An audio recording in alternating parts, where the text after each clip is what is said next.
Yo, what is good, my anime people? What is good, yo?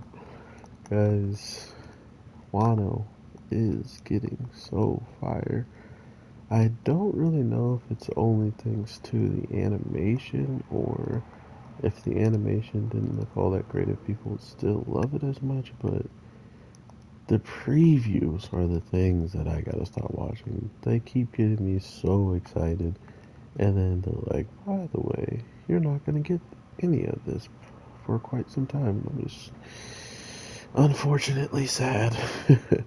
But this week's episode definitely gives me more of a better understanding of where One Piece is pretty much headed at the end of the day.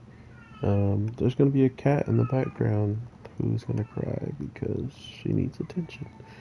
Um, but overall, I have seen some pretty hype stuff pop off throughout One Piece, and to think that Law caught my attention more than anything, seeing how he just exposed like a rat the amongst the animal, just amongst Kaido's company. So someone is clearly against them because it looks like Hawkins was truly and ready to go all out against Law, and as we see, they straight up off screen this moment, which kind of gives me the indicator that Law's abilities are either not getting any better in the case of like they might make him stronger so he seems, capable of fighting on par with somebody, but then I don't know. It feels like Law has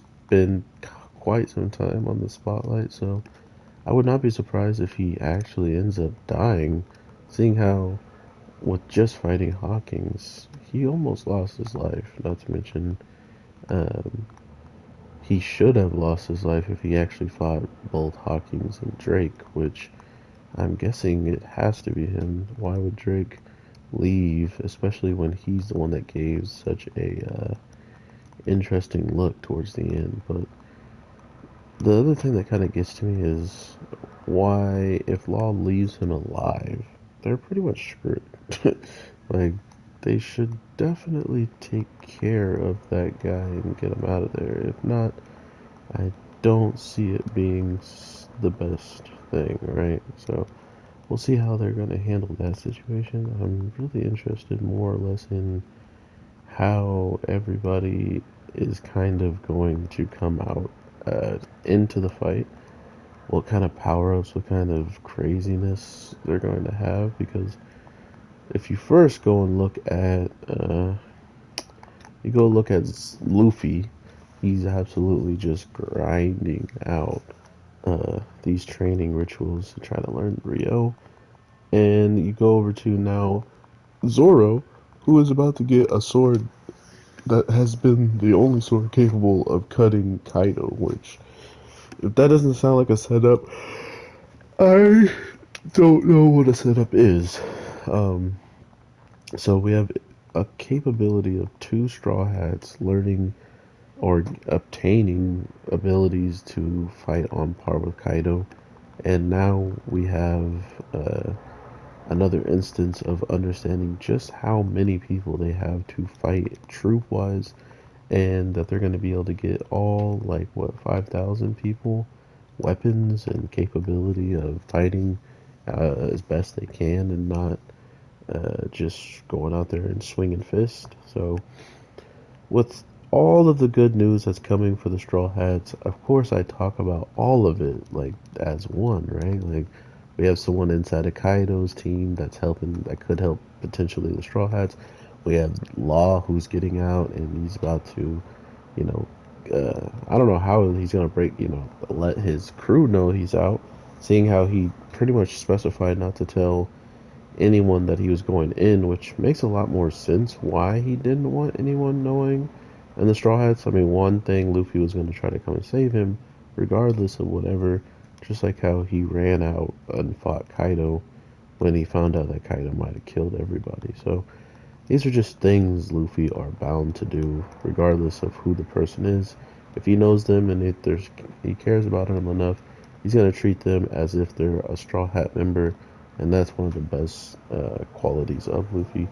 Is he's truly, truly a madman when it comes down for the people worth fighting for. So that is very interesting just to think about in the least. But with Luffy's power up, Zoro's power up, it's only a matter of time before we see exactly how powerful every one of these samurais are. We already saw the Kappa, so it's bound to just be an all-out flex off. And I can't wait to see who really ends up fighting who, because with with what I'm gonna say now on the side of Kaido that's going for him is he has Big Mom, who all of her pirates have been like knocked down, like they got kicked by King, and that's another reason why she even wanted to recruit him, seeing how he was capable of not only taking care of a threat of the Big Mom pirates.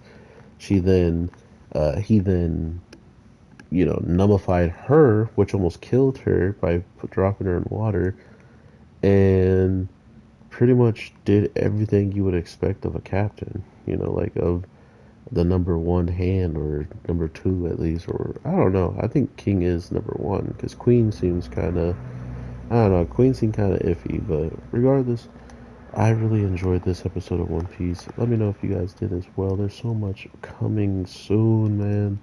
They tease so much stuff in the previews, but yeah, Kaido has Big Mom working for him. He also has this guy who betrayed Kid and everybody during their alliance meeting. So there's also these ginormous monsters that Queen call messy drinkers. I mean, I wonder why they're ginormous, and they're bigger than Kaido and hit Kaido's like normal state maybe. So there's that. These things are huge. So very, very cool episode. It gave all both sides these amps of just like, this is how many people one side got, but look what this side got. Giant freaking monsters that equate to maybe 100 for each one of the people on our side. So we'll see how this pops off. I hope you guys are having an amazing day, night, evening, whatever the case may be when you're watching this. I am your boy, the Anime G, and I will definitely talk to you in the next one. Peace.